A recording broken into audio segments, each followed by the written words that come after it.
আমি তো ওইখানে যাই অলরেডি চলে আসছি তো।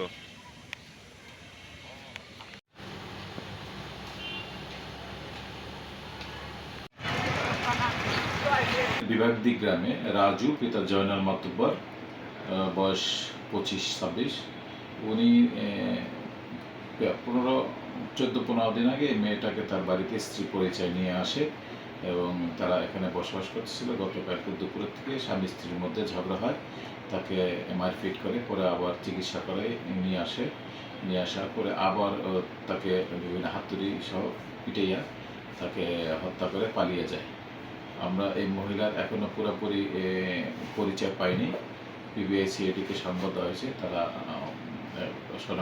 পরিচয় শনাক্তের চেষ্টা করছে এবং আমরা ওই রাজুকে গ্রেপ্তারের চেষ্টা করতেছি এবং আইনগত ব্যবস্থা প্রক্রিয়াধীন আছে।